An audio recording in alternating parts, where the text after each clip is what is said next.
spent my whole damn life in the city. Anywhere I go, DC's coming with me. I spent my whole damn life in the city. I can go for broke, but the capital is in me. I spent my whole damn life in the city. Anywhere I go, DC's coming with me. I spent my whole damn life in the city. I can go for broke, but the capital is in me. I spent my whole damn life in the city. Welcome, everyone, to District Divided, a DC sports podcast. More specifically, a Washington Commanders podcast. I am Amit. That is KDot. Today's episode, Jayden Daniels finally has his number. Tress Way put out an awesome video. Well, the Commanders did, and Tress Way was featured on it. An awesome video about the number. Got me emotional. I know it got KDot emotional, so we're going to talk about that.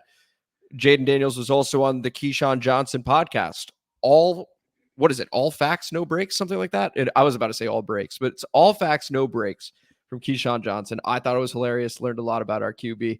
And then we are going to talk a bit about virtual reality and what Jayden does with that common mailbag after the pod, as always. But before we begin this episode, if you could please like the video, subscribe to the channel, hit the notification bell, and KDot.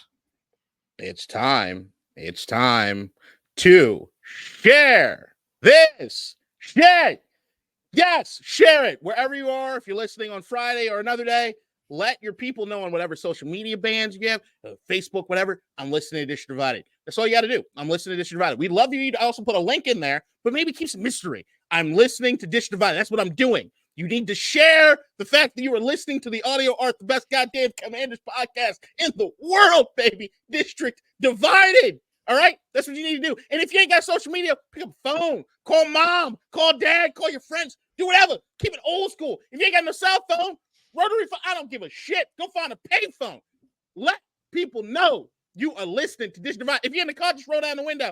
Hey, motherfucker, I'm listening to District Divided. That's easily the longest you've gone in that, but I agree with every single word you just said.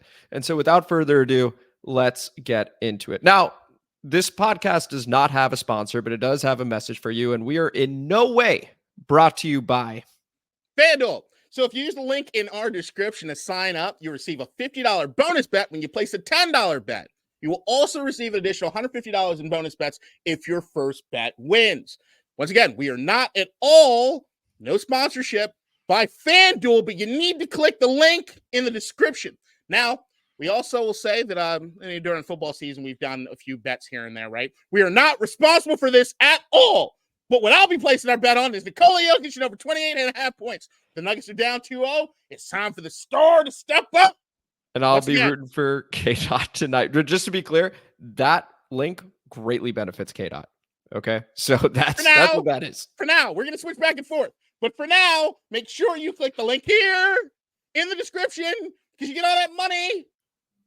Really what's happening? I'm doing this, but you don't have to do this. I'm not giving you money if it loses. Really what's happening is we are really starting to enjoy this new platform. So why don't we go ahead and actually get into the episode now? So, and the banner's going to update accordingly as we go here. Yeah, I'm going to skip the welcome to the show bit. Yep. Figure that one out. And so Jayden Daniels finally has his number. And the way that it was announced, of course, there's a lot of anticipation. I'm not going to lie. I pre-ordered my Jayden Daniels jersey, and it says it will ship once a number is announced officially. And so how did the Commanders choose to do that? They put out a vlog. They had Santana, Fred Smoot, Logan, Paulsen, everyone. And Tress Way comes over and says, hey, I've got a bit of an announcement to make. There's been a lot of talk about Jayden Daniels' number. And so I'm here to say that he will be wearing the number 5. And so for those of you listening, I know you guys are big Commanders fans. You know how much Tress Way means to us, right? Being an all-pro punter, being a 2-time Pro Bowler, being a fan favorite consistently and consistently performing. And we know because we've had to punt a lot over the years, right? Yeah. But how awesome he is, his relationship with Jeremy Reeves and what he means to the organization. So when he got emotional about his number, that really did a number on me, KDot, just listening to him with his conversations with his wife. It was something truly special. So, KDot, floor is yours when it comes to just Jayden officially being number 5, which is what he wore at LSU, and then Tress Way and his comments on it. Number 1, I need to put a boo thing in this when you said it did a number on me. I think we all should collectively boo you. Total accident. It came to me. You know what happens if something comes to me? I swear. Yeah, I know. I need a boo video of some sort in here, or just cue up the Michael Scott Ahmed. No, we'll see. I thought it was dope as hell, man. Like, I think the Tress Way part that really got to me was when he started talking about his wife, the conversation he had with his wife. Tress has meant a lot to the organization. I've really been angry about the conversation I've been seeing on Twitter, which usually conversations on Twitter always make you angry. He's just a punter. Motherfucker, he's been arguably the best punter in the league for the last decade, pretty much. And he's been the ultimate and consummate professional for us. I kind of wish he didn't have to give up the number, but I understand it's for a good reason at this point. But I just think that people need to understand that, like, when it comes to football in these teams, you can root for a logo, you can root for history, I guess. But the thing is, you got to root for the players that sacrifice themselves to play here for us. And who's done that for longer or more time than Tress at this point? Like, he's the guy, he's that touching stone. Like, look, I know these seasons have been great. We haven't won anything of note. But I'm still a fan. And why the fuck are we still fans? We don't find entertainment and something our hearts in when it comes to these games, right? And I think Tress has been that through line for at least us. For a while. Absolutely. You know, we have a certain set of rules, right, on this podcast where, like, for example, John Keim, he's our oracle. He's a god on this podcast, as we've talked about, right? When he speaks, we listen. You know, we'll bring up Adam Schefter here and there, or we'll bring up other people here and there. When we bring up John Keim, it's like, hey, listen, we both stop what we're doing. And we're like, all right, this is basically gospel. This is what's happening for real. Tress Way has been with us for 10 years. He is a wonderful personality, an awesome punter, will continue to be an awesome punter for us. And we know that. We know what he's about. And he is such an awesome teammate. You remember when Jeremy Reeves got announced to the Pro Bowl for the first time, and he gets emotional, and you know, he's talking to Ron Rivera, and he's like, can I be here in the room when you do it? I'll like hide or something like that. Like, Tress Way is just an absolute class act. For the team to handle it in that way, to allow him to explain how much the number means to him. And for any of you that have played sports, in your lifetime, you know that you can get attached to a number. It is those people who are just like, it's just a number. I'm sorry, you don't get it. Like, it really is something that you can get attached to and is truly special. I remember for me, like, just growing up playing soccer, the very first number I got was 7. And then I wasn't sure about it. After 2 years, I loved it. Then I had to change to number 5. I had to get used to it because somebody was already wearing number 7. And finally, I ended up landing on 11. And, just being a kid, that was a tough enough transition because you grow attached to your number. Now, imagine doing this professionally, being one of the best in the business at what you do, right? Which is what Tress Way is. And he even said, my very first answer to Jayden was, no, I'm not changing the number. And he had every right to do so. But just hats off to Tress. Hats off to the organization. He calls out Adam Peters and Dan Quinn for being awesome through the whole process, not forcing him to if he didn't want to. And Tress mentioned that he just sort of felt the energy and excitement of the fan base, had the conversation with his wife about the cap, like the C on the chest being filled out. And, how did you get it to begin with? That's when I started welling up. Yeah. Like, he's our guy, man. Like, we have had so many tough years as fans with Snyder, Yapich being the owner. And he's always been that ray of light where we're like, all right, cool. Tress is like our guy. So I'm pumped to get his new jersey. I'm going to. But man, it was cool. It was just very, very cool. I actually think if I'm being completely honest, I was one of those people like, it's just a fucking number in the beginning. Like, let the motherfucker pay some cash for it. Let's go. Like, go on vacation with the number thing. It's just number. Yeah. But I don't think I've ever heard anybody explain why it meant to him the way it meant to him, in the sense of, like, when Washington picked him, and for the first time he ever felt like somebody picked him, and going through that list of what numbers there were, and he saw that one. And it's like, I'm part of, like, they wanted me, and they wanted me to have this, and this is where, and it was like, you just see him get emotional. It's like, like, regardless of whatever it is, my thought process might be on a fucking number. The fact that Tress felt that way alone, and because we rock with Tress, is enough to make me then give a shit and to give a shit on a high level about it. So, yeah, no, it was truly awesome. And again, I'm pumped to see what number he ends up choosing. He's a total goofball too. His sense of humor is awesome. He was like, oh, Jeremy Reeves, my son has a Jeremy Reeves jersey, a Terry jersey. I might go after 39 or 17. We'll just sort of see. It was really cool. So anyway, the conclusion there, Tress Way, awesome. We already knew that.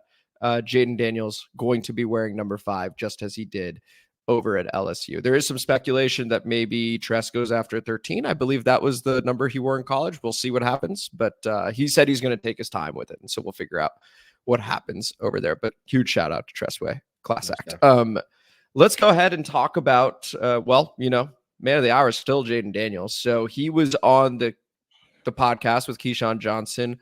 All facts, no breaks. I have to keep looking over to be like, what is that called again? I looked it up too, just to make sure that it is that. Yeah. Oh, yeah. All facts, no breaks with Keyshawn Johnson. 55-minute interview. And it was the first sit-down interview, like long form, that we get with Jayden since he's been drafted. So obviously a lot of eyes on it. I found it very entertaining because I didn't realize how funny Keyshawn Johnson is. And he's essentially interviewing himself, and he's got some great stories. But KDot, the question to you is, what were your takeaways from the podcast in regard to Jayden Daniels? And of course, you can speak about Key as well. So I was initially going to go, I still don't like that motherfucker. Keyshawn, I'm glad Keyshawn has found his lane. I think this is the best platform. I think it's excellent. It was very entertaining all through. They found about Keyshawn will every once in a while be the voice of reason in a room, and I'm like, yeah. But then I also remember Keyshawn as a player sometimes, and I'm like, that motherfucker was a problem. Not a problem in the sense of like when I say like, "Ooh, Justin Jefferson's a problem." I'm like, no, keep him away from that team. Like, that's right. No, he was a head case sometimes. Yeah. Yeah. Jesus Christ. No, the Jayden thing. The more and more I see Jayden, the more and more you fall in love with it, right? But I think that comes with the territory of anybody, right? So like if it was Michael Penix that got drafted and he did an hour with Keyshawn, how would I feel? I'd probably still be in the same trajectory.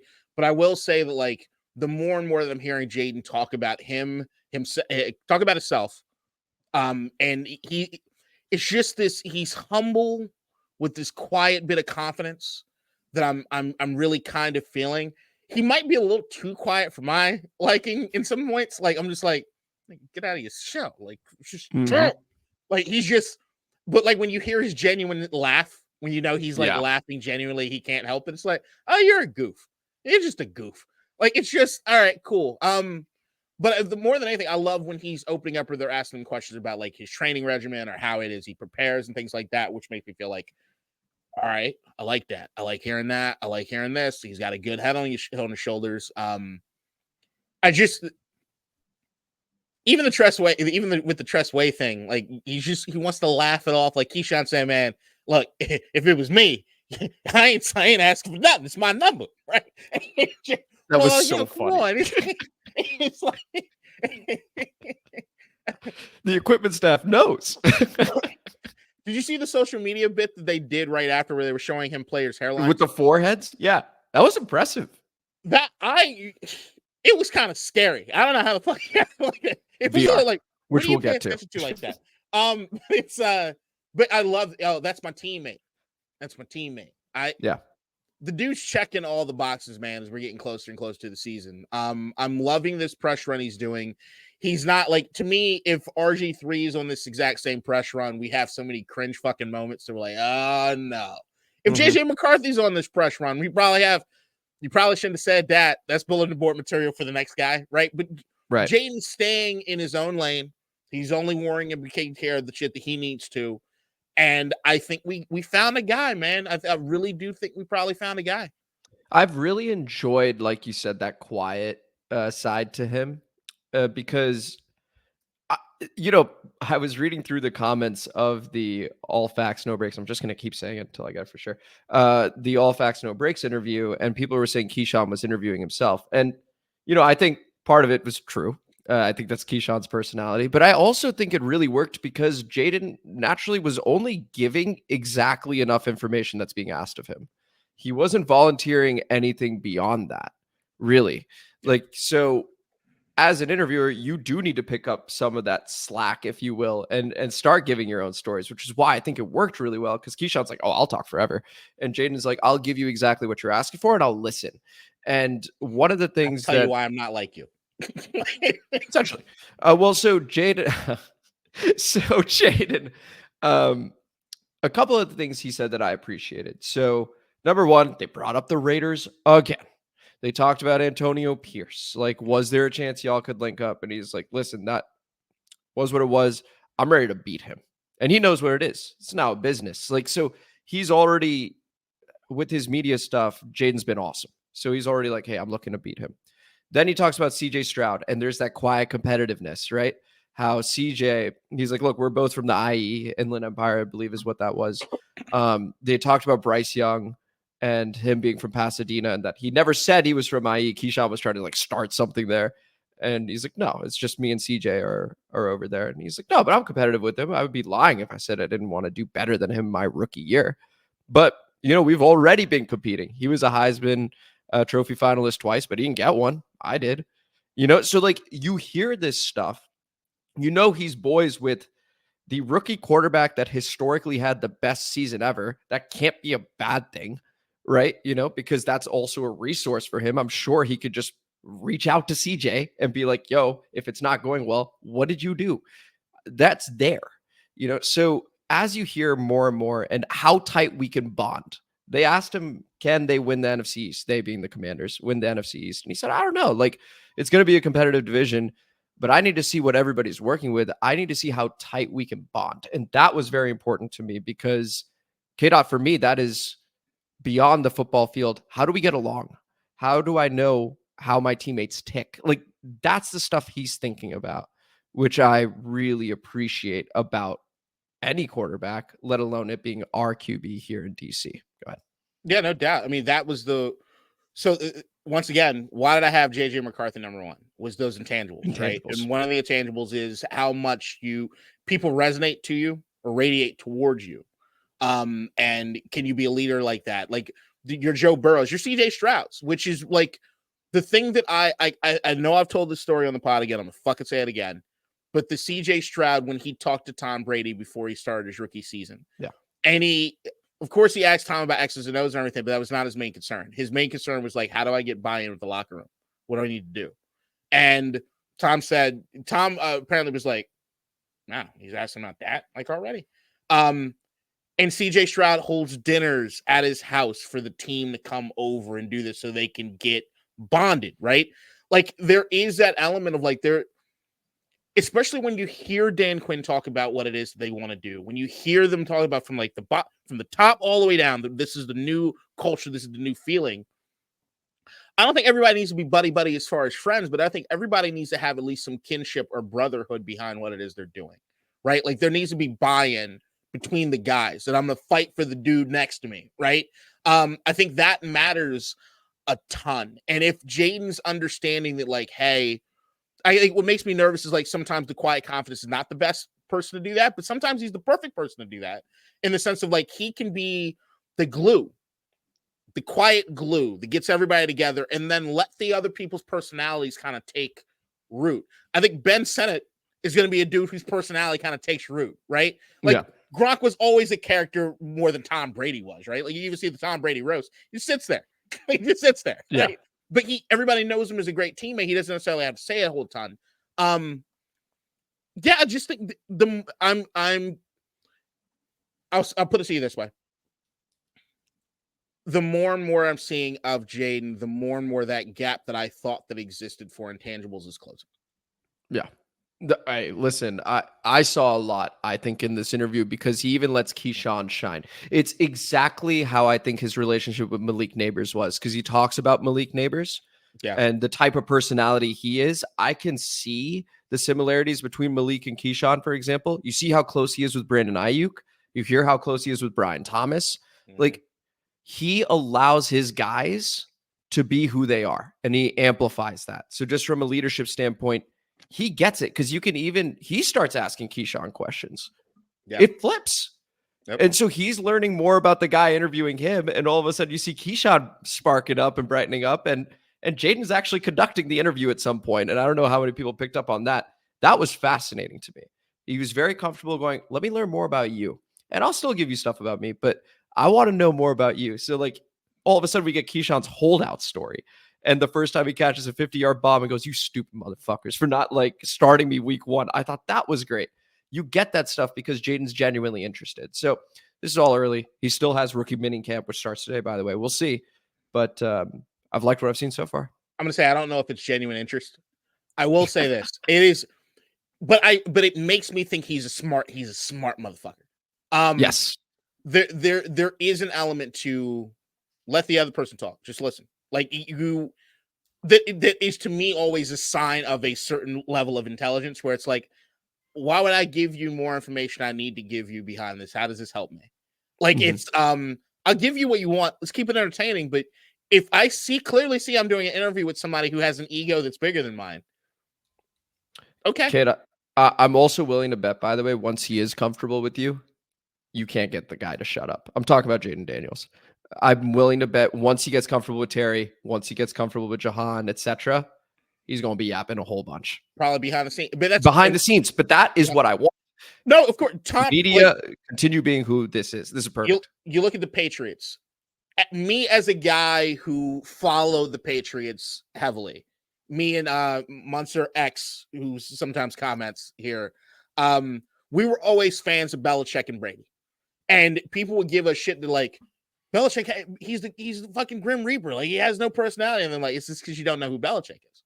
The motherfucker, he's hilarious. You just don't know who he is because he doesn't need to show you that to do anything he's getting. And then you see him on Pat McAfee stuff, you're like, holy shit, this dude's hilarious. Right. Or right. It's like, I don't need to show you this. This is what I'm doing for my job. You're not my friend. Yeah. You're not my friend. Like, what are we doing? Exactly. And I do appreciate that. Once again, I just think it's a level of professionalism and a level of intelligence. And for an organization that has done such a good job of keeping everything in-house this offseason, it's a hell of now I'm really seeing as far as like that whole what it is they were looking for. Adam Peters never lied. You're seeing more and more of that as far as who it is that this dude is. The combine interview began to make more sense too. Remember when they were talking about how initially he was quiet and they were like, we don't see anything. And then they put the film on and all of a sudden he perks up and he starts talking about it. You could easily see that in this interview. Yeah. Mind you all that this is the offseason. So we're diving deep into body language and answers and non-answers and stuff like that. So just keep that in mind.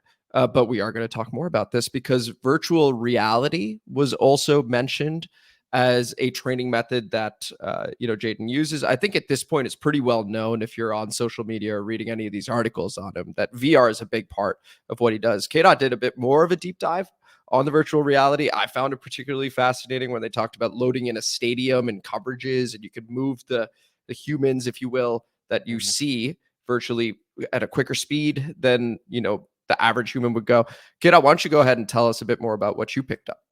Yeah, so I'd always heard people had mentioned the VR thing. I think you might have even mentioned in some of the draft prep that we were doing as far as your. I was betting so hard for Jayden, so yes, I did. Yeah, it might have been something you skewed. I was like, okay, VR, cool, JJ. So I was like, I'm interested in that because as a Formula One fan and knowing how much they do when it comes to virtual reality and simulations in Formula One, to get these guys on a point where the whole purpose of it is to have things so ingrained in you that you're no longer even thinking about it. It's second nature. And in a Formula One car where you're looking at like these guys know the track, they memorize the tracks, every line, every place you need to brake, everything on the track. The idea is you can, if the VR is good enough, it can translate into almost anything to create muscle memory, right? So like, so I wanted to figure out like, all right, what is it? Is it like some ESPN 2K5, all right, helmet shit, and it's like shitty graphics, and we're just doing this, and it looks like Madden or whatever. And I think Keyshawn asked him, is it like Madden? He's like, no, it's not. It's not like that. So, there's a German company, I think they call it Cognalize. Yeah, Cognalize. They built this VR system and LSU has it. Basically what it does is that they can virtually map the, like, so when you talk about the stadium. So somebody like, okay, so what does it matter that the stadium's there, right? Well, one thing that in football that you have to realize is, like, especially in college, the play clocks at all these stadiums are in different locations. Almost there is a fundamental thing to a college football player where the coach and the offense coordinator will tell you, do you know where the play clocks are that you're going to keep an eye on this, that, and the other? And they asked Jayden before the games. He's like, yeah, coach, I know. There's one behind here. There's one in my, like, he doesn't even have to look. There's one that's going to be over there. This one going to be over there and over there. I've already got it completely locked down for what it is that's going to be in this game. Because he can run as many reps as he wants to through this virtual reality to understand and get a good sight line of everything that's going on. And what it does is that you can also plug in offensive and defensive concepts that are real, and have have it run faster than it would in a typical game, so that it starts building that muscle memory up. Look, VR in the NFL is not a new thing. There are players that have been doing or dabbling around with it here and there. But if you look at it, it never really works on the same level of what it is that these guys are doing. What it usually looks like is it mimics practice or like a mini camp. It's usually just a video feed, not necessarily anything that they could customize entirely too much. Unless they shoot video for this X thing, they don't have it, right? And even if they shoot video for this X thing, you talk about real human beings, and with the real human beings, you can only run at the speed in which you're doing. You can't get the simulation reps as hardcore as you want to get them. So, like, there's just an element of, like, and then when you talk about the Washington Commanders, apparently, according to Jayden in that interview, they heard about it, they saw it, and they're investing in it. Yep. This, to me, is, if done properly, I'm not going to say it's like the best. It's a game changer to me. If done properly, and if they're in a situation where they can, from what I've seen about this, a German company, they're not that huge, but they're niche, and they're really nailing in the customizing the experience for whatever team is necessary. If the idea that, like, I could do that for my little middle linebacker, I could do that for my safety, I could do that for a cornerback, that they start understanding and reading all these things on a level at which is just second nature to them. Like, I see this, I know what that is. I see this, I know what that is. It's so ingrained in you. I really do think it could be something that changes a lot of training in football. Like, we're always looking for those lines of where virtual reality is going to actually help with real life stuff, right? And a lot of it feels all gimmicky. Even the AI stuff. Sure. Most people, you download ChatGPT, you ask it to write a few jokes, you're like, this kind of sucks, and you never go back to it. Where there are other people like, no, if you know what you're doing with this, this is life altering. I'm one of those guys. Virtual reality, other than download a few VR porn a few years back, I haven't really fucked with it. They, it was always weird. And trying to do that with a headset on is just like, it's weird shit. Just pull the curtain back and then place it over my lap. So this is what happens when we don't do an episode for a week, by the way. We're just testing, like, where are the boundaries again? And then we realize there aren't any. So none at all. No boundaries at all. That's why you need to make sure to know that we are not brought to you by FanDuel, but you should absolutely click the link in our description, and you can receive the $50 bonus bet when you place a $10 bet. Just letting you know, it's probably a good idea. You can help your buddy KDot out if you don't have a FanDuel Sportsbook account already, because he will benefit from you choosing to do that. You know what? Let's just get to the comment mailbag. I think I had a follow-up or two, but I was like, you know what? I think that's probably a good place to turn. So we did a couple episodes, and shout out to KDot again for the After the Pod throwback special called A-Train's Derailment, which was an After the Pod we did a while ago. A couple of you actually reached out, and I thoroughly appreciate it. My toe is fine. That happened months ago, so I'm all right. It's now a quad strain, unfortunately.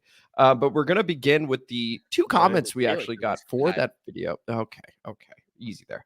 We're going to begin with the two comments from that video, and then we have the NFL draft recap episode that we did just before that. And so we're going to go through both of those, beginning with the After the Pod throwback. Special. Beginning with Bishop Don John, it's 3 snowflake emojis, and we thoroughly appreciate that. I'm willing to bet that is in reference to a certain substance that White lines. that A Train, that KDot's A Train, if you will, loves. I'm just gonna say it that way. KDot's A Train. Free base sugar. Those AI images were fucking hilarious. Gotta give it to Yeah, you. there we go. Like virtual reality AI. I'm There you taking go. this shit seriously, guys. Oh, I'm it's a taking it seriously. So when burst the out robot laughing. overlords are taking over, you push me right there with them. And then we go to Tony. Tony. Shout out, Tony. The thumbnail is fire. Get a fire emoji for that. Thoroughly appreciate that. A Train. When I lived in Europe, we drank beer while playing rugby. No excuses. And by the way, Tony, where in Europe did you live? I'd love to know that. I think you need to grow up and deal with your past trauma and inner demons. You're jeopardizing this channel, and I'm not prepared for life without Double D. Thoroughly appreciate that comment. Put a smile on my face when I first read it. Double D, presumably district divided. Don't worry. We plan to stick around for quite some time. We're having a good time with it. And I'm working on my inner demons. Well, A Train is. And past traumas. So we're going to make sure we don't jeopardize this channel. I'm telling you, I know that you just watched him do that, and all we saw was deflection. He's not taking any of this seriously. And if anybody wants to get back in the comment mailbag and make sure you hold him accountable, I'm not going to do that right now. You know, I went a little long on the virtual reality stuff and the porn angle, but if you want to make sure you're helping him, you see deflection. We'll do this. We'll do that. A Train needs to do this. He's not taking any self-responsibility. You know what I realized the next full screen is going to be for like some of these future episodes? You're just going to surprise me with it one day. Is a help hotline, like phone number that you're just going to flash while we're talking about A Train out of nowhere. I could see it. It's just this new platform. Only you can save your nasal cavity. Shout out Tony OG for the comment over there. We now go over to the Commanders 2024 NFL Draft Recap episode where we have about 10 comments. Sweet. We're going to go through, beginning with Hibiscus 779. And honestly, this comment, KDot, it was the elephant in the room. We didn't even address it. Ooh. We failed to draft Storm Duck. Oh. So the draft grade from Hibiscus 779 is an F-. I think rightfully so. KDot. I mean, yeah, that's rough. It does make me reevaluate everything now at this point because I mean, yeah, that like not having Storm Duck on your team. Congratulations to the Miami Dolphins. Yep. Black Cloud Storm Ducks and Dolphins. I guess it makes sense. It does. But yeah, definitely a missed opportunity. That's where you maybe trade a future late round pick, get back in the 7th. Pick up Storm Duck. Jayden Daniels for Tua and Storm. Maybe that's the next episode. We go over to Vindo. OG. Shout out Vindo. And shout out Hibiscus 779 for pointing out an egregious error on our part for just omitting the Storm Duck. Lack of pick, the omission.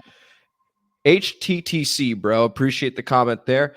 People are starting to feel good about this team. The draft class, again, 9 different players that were drafted and then many more undrafted free agents. We get a few mentions of specific players as we continue through this comment mailbag. So appreciate the comment there, Vindo. We go over to Dennis, 2782. Shout out Dennis, who comments quite frequently now. Appreciate it. Yeah. Luke McCaffrey, sleeper for the Commanders draft. He will be the next Wes Welker, Mr. Slot. Good luck. They got a steal. I'm excited for Luke McCaffrey's potential, who Jayden mentioned as McCaffrey's little brother when talking to Keyshawn on the All Facts No Breaks podcast, which is cool. It was like, Luke McCaffrey. That's right. I know you're pumped, KDot, for Luke McCaffrey. Who doesn't love a scrappy wide receiver that's not Cole Beasley or Riley Cooper? That is a good point. That's a very good point. We go over to Unix Man 1891. Shout out Unix Man. Would have liked to have seen another offensive tackle from the draft. Dallas went after 2 O-linemen. Overall, I'm okay with everything except the undrafted free agent quarterback $20,000 bonus and $200,000 plus contract. That's a head scratcher. Kid, I'm going to give this to you because I have a take on Sam Hartman, who he's mentioned there. Go ahead. I'm fighting everything within me not to just play the Sam Hartman. You can play it if you have it. I mean, I always have it. It's Of always course.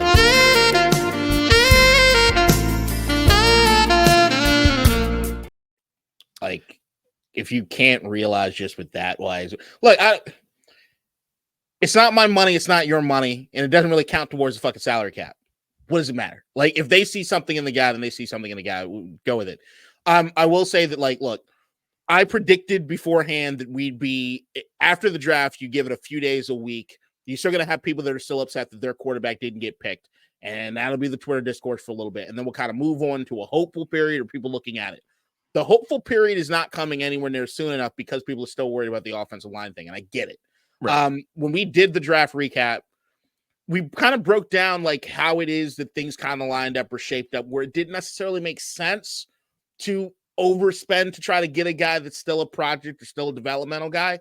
But I can understand if there's anyone that looks at Andrew Wiley's tape last year and says, I'm afraid of that, especially with a quarterback that comes in who has the higher sack to pressure to sack ratio. I was like, sack to pressure would be if that was his ratio. Escape sack back into pressure. Yeah. But it's like, okay, that doesn't feel good. I get it. I understand completely. But the other thing that you guys got to realize that we keep stressing is we want Mariota out there. Yes. I'm still on that. Like, as excited as I am for Jayden Daniels, I want us to feel confident in what we have around him before throwing him in there, even if he feels ready. Right. Yeah. So here's the thing. Outside of, so I also agree it would have been great to get another offensive lineman. We've talked about the offensive line ad nauseum at this point, so we'll see what it ends up looking like. Outside of Storm Duck KDot, I think Sam Hartman was the most underrated pickup amongst all undrafted free agents. Okay. Here's why. So when we drafted Jayden Daniels, did we parade him at the draft party the next day in Washington? No. Took the spotlight off him, right? Let's focus on football. So we do that. Then jersey announcement. When's he getting his jersey? Guys, focus on other stuff. Kendrick and Drake are beefing right now. Focus on that. Focus on, and we talked about it a lot before the pod. Focus on yourself. It's spring. Enjoy the weather. Then jersey announcement happens. Where are we talking about? Tress Way. What a guy. Class act. 10 years with us. Gets the entire spotlight. We love Tress Way. Not only are we generating Jayden Daniels sales, Tress Way sales too. I mean, Galaxy brain move there. Because I am buying a Tress Way jersey. I'm very serious. It's not a bit. I am buying one. Sam Hartman. KDot, can you play that video one more time, please? I can.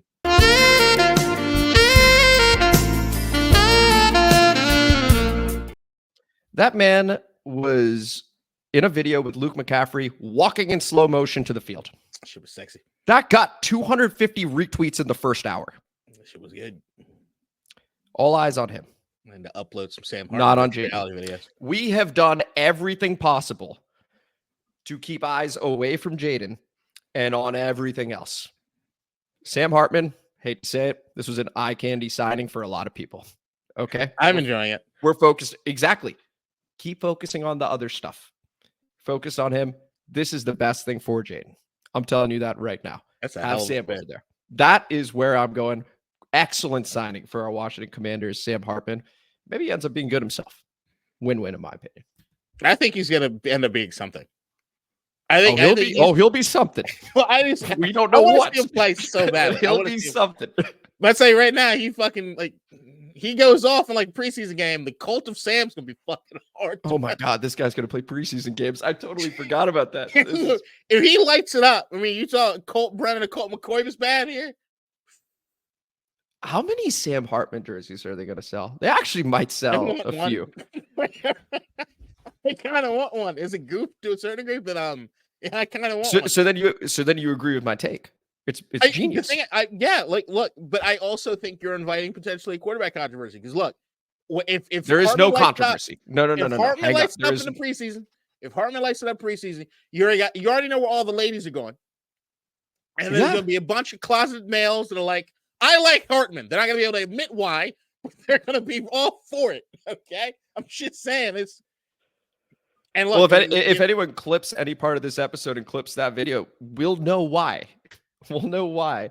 But I'm just telling you, I think it's a shrewd, genius galaxy brain signing from the franchise that's doing everything they can to anti-RG3 this whole thing. This is not our savior. We're not doing any of that. We're focused on other stuff, including eye candy quarterback Sam Hartman. Go over to Vindo again. Shout out Vindo OG. And appreciate that comment, Unix, man. Most of the players drafted were captains. Good to hear. Yep. I believe 7 out of the 9 that were drafted were captains.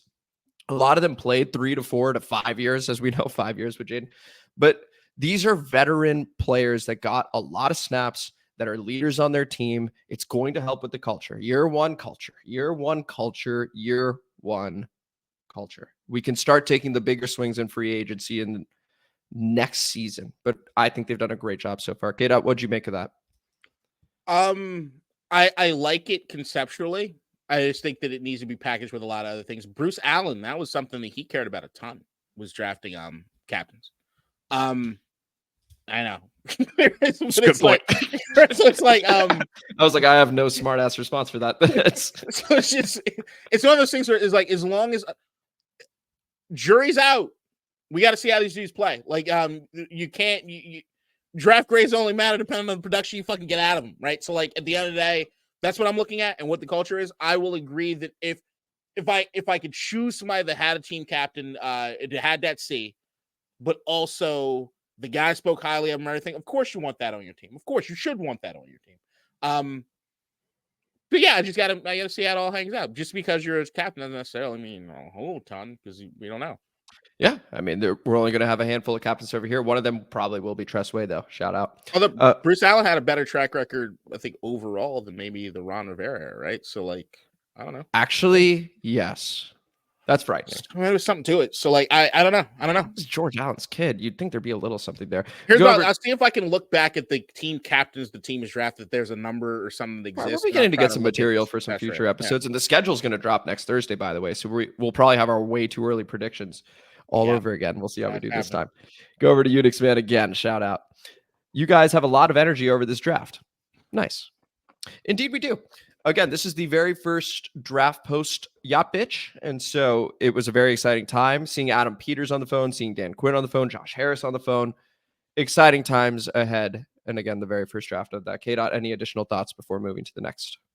No, I'm stoked. They did a lot of things that I'd want them to do as they have the entire offseason. Let's just hope we're right. Let's just hope we're right.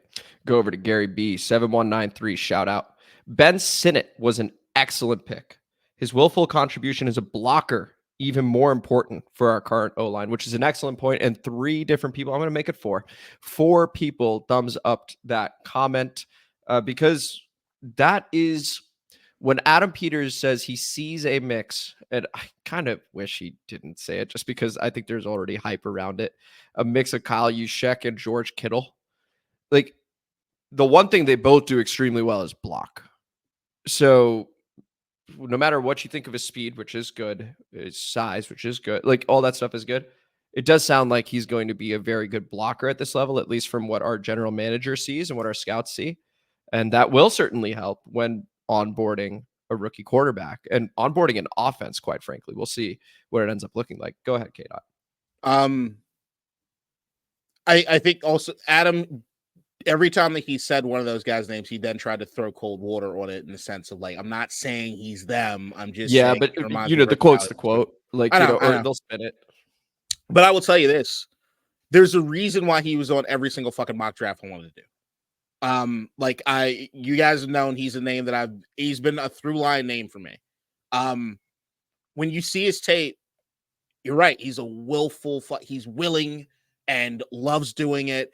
And then every once in a while, he'll just pull together these fucking plays as far as like what he's able to do as far as gain some separation or know exactly or anticipate what the quarterback's going to do. I think he's a hell of a pick. Brock Bowers looks like a generational potential to talent. That's yes. But in any other year, I would be running in to throw in the card for Ben. Yep. And we got our guy second round last year, second round, Sam Laporta. just to say that it doesn't always need to be the very first tight end taken to have an immediate impact. More and more tight ends these days are having immediate impacts their rookie year. So again, rookie minicamp starts today. It's going to be there for the next couple of days. Then you're going to have the OTAs and you're going to have training camps. So eventually everyone's going to mix. We'll see who comes out. We signed Zach Ertz also for this reason, to help mentor a young tight end, bring him up to speed in the league. Go over to httr.redskins, shout out, to follow up on your Uber ride. When you watch the, and just for those that don't know, my Uber ride after a night out at 1:30 a.m., I'm listening and rewatching Joe Witt Jr.'s defensive coordinator press conference intro press. Was that you or A-Train? That was me. That was me. Yeah, you were talking to me. To follow up on your Uber ride, when you watch these defensive rookies, they are all clones. They will knock the F out of you. Violence is part of their game, especially that safety from Washington, Dominique Hampton. He's sick. They all are. When you do see the highlights of these guys, he's right. I mean, like, or she's right. Like, it is violent. Like, they are attacking with speed. They don't care how they're bringing you down. All legal, of course, but like, they are ball hawking and just hunting these ball carriers. It's incredible to watch. I'm very excited to see Joe Witt Jr., Jason Simmons, and all these guys on the defensive staff get their hands on them and be able to mold them however they need to, KDot. You've seen in everything, anytime that Dan Quinn has a microphone in front of him, that's all he keeps talking about, right? You look at even the Darrell Green thing and the what it is they have postered on the wall in Ashburn, which is "We will arrive violently." That is who they are. It's a throwback to, I don't remember hearing that in Washington since Greg Williams, in the sense of like, we're gonna swarm the ball. Like, it was always something I've always looked at one thing as far as a marker for a defense and what it is I think about them, which is when you're watching TV and the play's ending and the tackle gets made, how many players on that defense do you see in the screen? That to me has always been huge. How many guys are trying to get there, regardless if they think the play is over, and they need to get there. Greg Williams' defense, you see shit like that. Mike Zimmer's defense, you see shit like Dan Quinn's defense, you see shit like that. Baltimore, you see everybody in the fucking frame sometimes. Like, that's what I'm looking for. We are arriving violently. I love that shit. And for anybody that's ever been a fan of Sean Taylor or anything, it's in here. Yes. Yeah. It's in this franchise's DNA as well, frankly. You know, you'd mentioned Greg Williams, the Washington no-names. You remember them? Like, how they would literally call them that on the broadcast, and they were just producing and on the screen over and over, to KDot's point. So just wanted to mention that.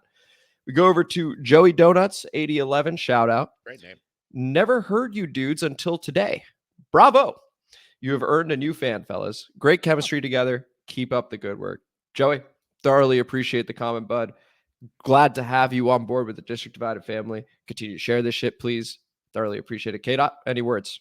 No, hopefully A-Train's drug story last week didn't scare you off. Okay. Yeah, well, that's also a good point. This was before our very first after the pod throwback special there. We go over to Blood Clot. OG. Shout out Blood Clot. OG. Aside from the obvious favorite pick, Jayden Daniels, I agree. Johnny Newton was also my favorite pick. So last week I had said that was my favorite pick just because he was supposed to be a first rounder. Somehow we got him at 36. Not only is having a 3-technique defensive tackle projected in the first round to drop into the second rare, but to get someone with the amount of pressures this guy had in college is very rare. I think they said he had the most out of all defensive tackles in the draft. For this reason, they compare him to Aaron Donald. Could you imagine if he was even half the player Aaron Donald was? Amazing. Now I know we're getting way ahead of ourselves, but I think the team got themselves a winner. And for all the people that were whining about Cooper DeJean or getting an offensive tackle after the first round, they were drafting first for best talent, second for need. Our past front office drafted for need. Look how that turned out. We need special playmakers, not people that will fizzle out of the roster after one season. Imagine the fun and creative ways Joe Witt is going to have linking these guys up on the line. But I agree, KDot. I'm excited about all these guys.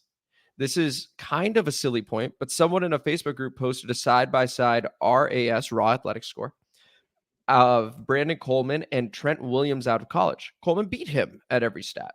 Not saying he's better than TW, not even close. Just want to point out how athletic he is. And it's true. For all the raw athletic scores, I think we were number 1 in the NFL in terms of raw athletic score drafted on average. So you can't even speak to like the sum of them by being like, oh, you have 9 picks. No, on average, we picked the most athletic player, so to speak. Go ahead, KDot.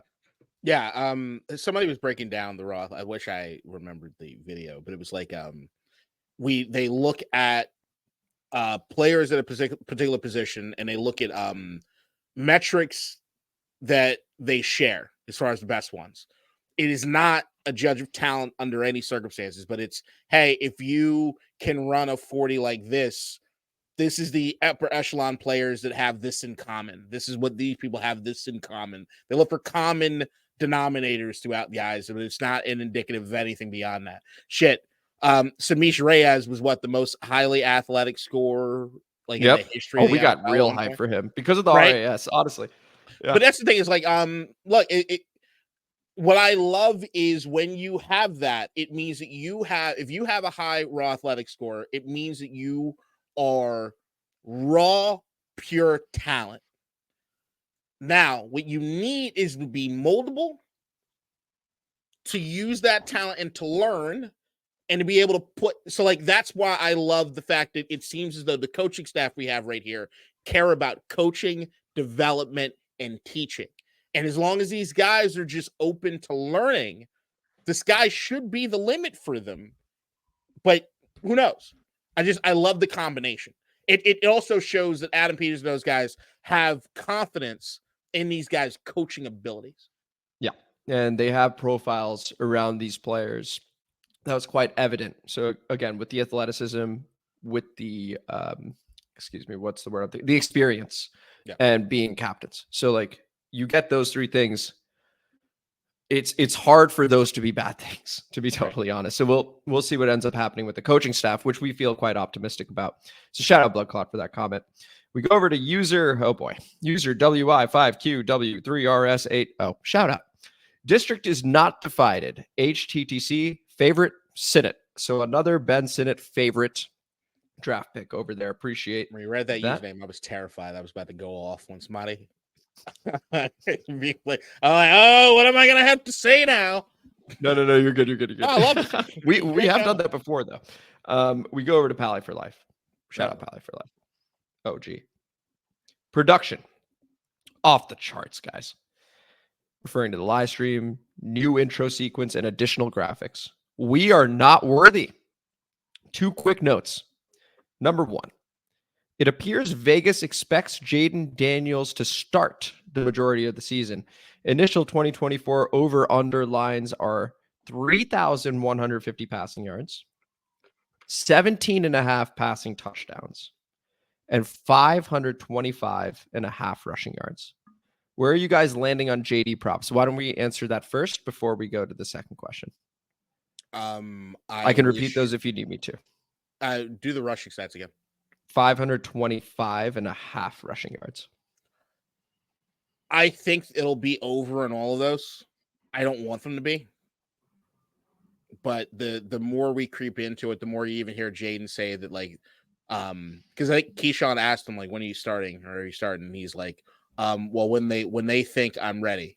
When I'm ready. I think at first he says, when I'm ready. Yeah. And I was go ahead. Sorry. You sure? Are we sure? I don't necessarily, I don't want to know. No. But then it's when they think I'm ready. And I'm like, okay. I'd like the answer. He would never say this, but what I want the true answer to be is when we think the team is ready. Right. And I think on that note, because initially he said, whenever they feel I'm ready, I'm ready.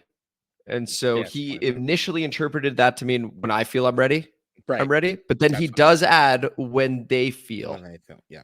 And I think that, and I hope you and I are able to agree that, or we want it to be, that is them assessing the entire roster and going, okay, cool. Jayden, we feel comfortable putting you in this position now.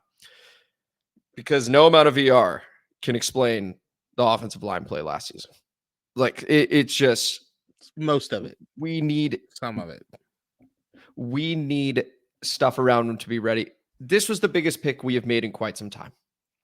And so you want to maximize the probability that it works out. So if it means a few weeks, if it means a season, like let's take our time.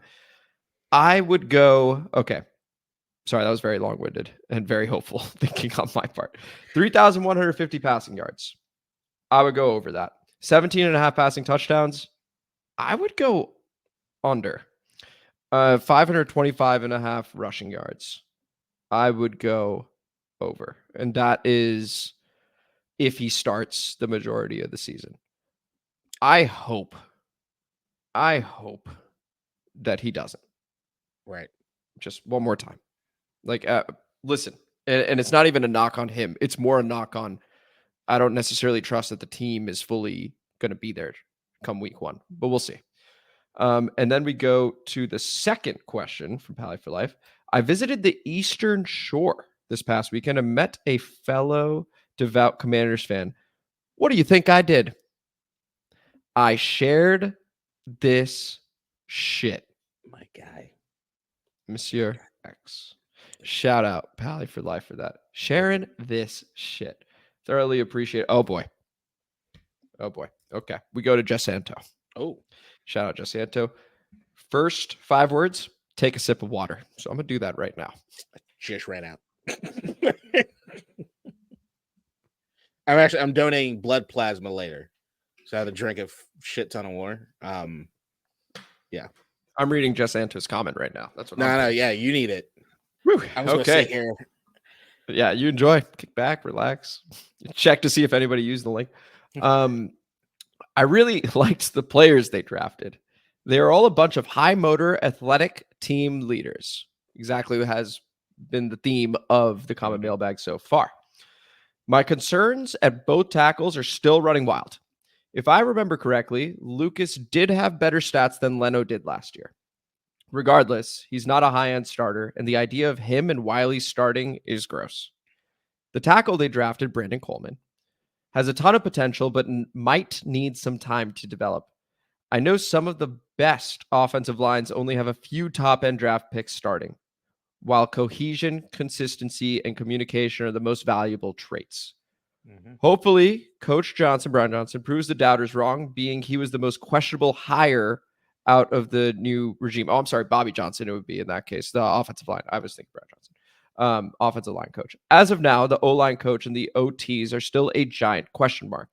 Fortunately, Daniels has wheels, and Coach Anthony Lynn, is there to remind everyone to pound the rock. I think it's going to look similar to the Eagles offense 2 years ago when they led the league in rushing. That was a Shane Steichen-led offense, now head coach of the Indianapolis Colts. On a brighter note, things are definitely on the up and up. I know it's the honeymoon phase, but the Peters and Quinn crew hit the ground running. They look like they are having an absolute blast working together. They do look like they're having a lot of fun working together. Everyone in the organization looks happy and proud. I'm not used to seeing smiles coming from the facility. Trust me, neither are we. Magic honored his promise to Terry and began to mentor him. They did a beautiful job in retiring number 28's jersey. Shout out Darryl Green. Did anyone else notice that a few of the free agents and new coaches hired said this was a first-class organization? They used to say that about the 49ers, by the way. I haven't heard that since the 90s. Way to fucking go, Josh. We went from a fucking dumpster fire to first class in under a year with this man. I'm fired up about where this team is about to go. And then we've got 3 emojis, which equate to share this shit. Jess, thoroughly appreciate the comment as always. KDot, your reaction to it. Wonderfully said. I think you spoke on the fears of the offensive line without getting too crazy about it. I understand it. Once again, kind of alluded to that a little earlier. And just as far as the organizational aspect of it, yeah, it feels good to have a crew here that gives us any sort of gravitas as an organization and makes people want to come here. I don't think I've ever wanted something to work out as much as I want this to work out. I love the talent that's here. I love it. My heart's in it on a level at which I don't necessarily know if my heart has ever been into it that much. just because I knew who was at the top and who would reap the benefits even if we were good, and I don't like him. Yeah. So this feels for the first time in a while that like I'm truly invested. I almost wanted to tear up just thinking about it. Like they're doing everything I wanted them to do. We have talent out the fucking wazoo. Just fucking do this thing, man. Long term, let's do this thing. This is as exciting a time as it's been, certainly in the duration of this and time of this podcast.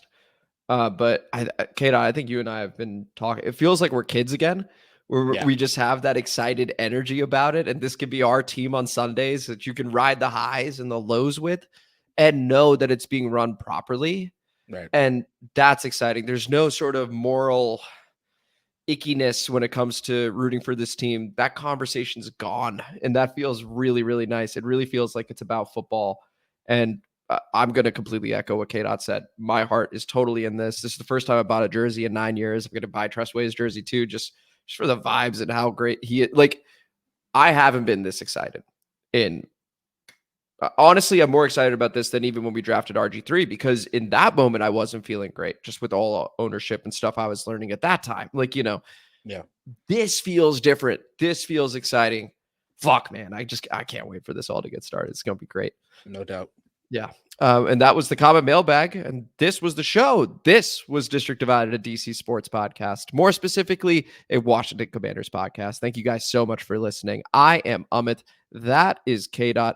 And we are about to get into an after the pod. But once again, please like the video, subscribe to the channel, hit the notification bell, comment as you always do. I think I maybe missed that last time. And KDot. Share this shit. Share it. Share this shit. We greatly appreciate you guys. After the pod begins right now.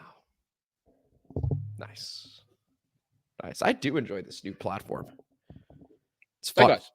I thought I was kind of nervous because we haven't done it in 2 weeks. Yeah. Like, how rusty am I going to be? All we did was miss the welcome to the show, and we basically did that. And it is in no way brought to you by FanDuel, just to be clear. I mean, it's not a bit. It is genuinely not brought to you by FanDuel. That needs to be made clear. But if you want to help KDot out, you can. We want to help. Whoa! It's mutual. It's mutually beneficial. Ultimately, yes. But this week, help KDot out. I bet more. Yeah, me and you take a turn. But yeah, fuck that. What I'm talking about more is if you sign up, it helps you too. It's not just for me. It helps. Correct. And actually, it helps that person out a whole hell of a lot more than it helps me. They can get $200 in bonus bets. Real quick before we get into anything else after the pod related. This is great. I do love this bit of like you cutting a promo for it. Me going, should we switch topics? And you going, hold on, one more thing. And then coming back to this. Did anyone, just on the Kendrick Drake stuff, anyone in the comments, and KDot, this is a question for you too, believe Drake won? I don't want to hear from those people. I do, because I've talked to now many people about this. I'm not someone that normally gets like involved or interested in these types of beefs, but this one was so big I had to. KDot dropped an awesome episode with his other podcast, ASOS, which I think it was called Unequal Opinions on this one. Yeah, we do a special series called Unequal Opinions. Awesome episode. If you want a full breakdown of it, he's with James and Keem. You guys should check it out. We'll put that in the description as well. It was a super cool thing. KDot and I were talking for like half an hour before this about it and like getting in it. But I'm so curious to see if anyone actually thought Drake won, because I've yet to see that, like a single person say that. I've definitely seen a lot more than you have. I've been looking, KDot. Yeah, I know. I've definitely seen it. And actually from some people I actually respect, and I've lost a little bit of respect for them. I think that goes to like, look, everybody's entitled to an opinion. Everybody can have their own opinion. I just think that there are weights to opinions. If I ask somebody what their favorite color is, feel free. You have your favorite color. I'm not going to say one color is necessarily better than the other color. I just have a preference. True. When somebody says like, who's better in this rap beef? To me, I need to know your bona fides. I need to know how much do you pay attention to hip hop? How much do you pay attention to rap? How much do you follow these dudes' careers? How much are you familiar with anything that it is they're doing? And then I'll weigh that opinion based on what it is that I believe matters as far as that opinion goes, right? So, like, anyone can have an opinion on the Drake Kendrick beef, but it's like, I understand that there's surface level shit, which sometimes counts, and it counts within the form of the beef, right? Sometimes people don't want to hear something entirely too dense. There's a lot of people that don't like listening to Kendrick Lamar. I don't understand those. That's crazy to me. Well, it's not that I don't understand them. It's like when the first, it's just, some people say, like, somebody said this to me a few weeks ago.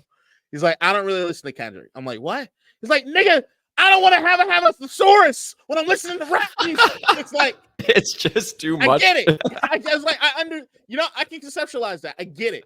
Like, if you listen to music to put yourself in a certain vibe, if you listen to music because it's your soundtrack to when you're about to go out to the club, it's just, I need to feel happy when I'm driving, that sort of shit, I understand. And hip hop has always had that.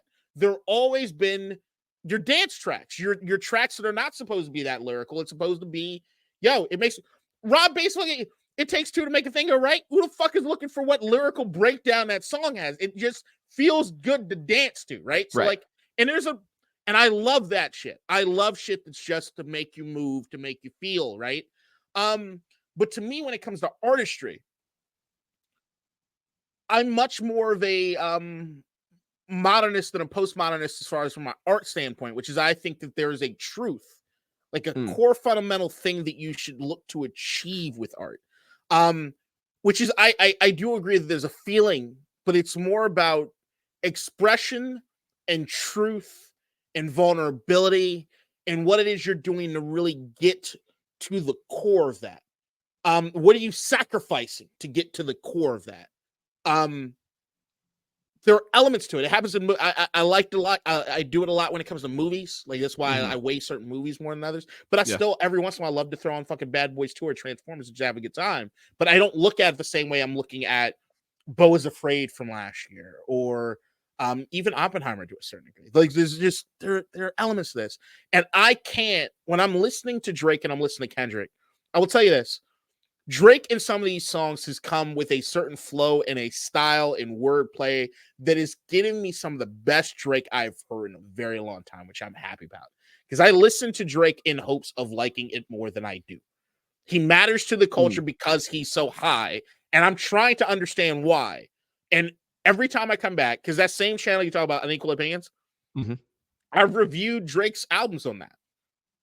And I have not had a single Drake album that resonated with me, because I think it's mostly surface level shit. There is no deeper truth you're going down to. All I see is a 37-year-old man is still acting like he's 21. What is that? You haven't grown. You haven't done. Where's the introspectiveness on that? And it shows through even through this beef to me. There was one dude who masterfully played it and calculated and did everything that you're supposed to do from a sonic standpoint, sonically sounding. He went from fucking certified rap, put it in the car, put your headphones on, give a fuck, you were going through the bars of Euphoria. To 616 in LA, throw that shit on at any given point in time and puts me in a good move over some Al Green fucking soul, right?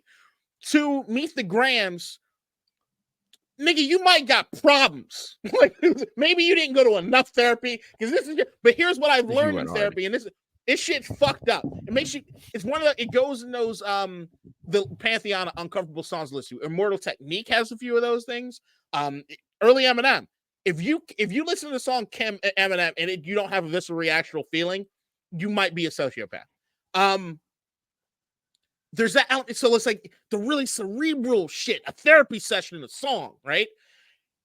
And then he moves on to, I'm going to beat Drake in his own game and make a fucking certified bop and summer anthem that makes you want to dance, makes everybody want to dance. Like, I'm on the East Coast. I don't know how to do any of them goddamn dances that they do on the West Coast, but I'm trying. I'm out here trying, dog. Like, I'm trying. And all these motherfuckers in Baltimore, I've seen it. We're trying. We don't know what to do exactly. We just know we want to move. But in that same song, breaks down the history of the economic exploitation of the city of Atlanta. Like, what? They're not He's on a the genius. same plane. They're not on the same plane.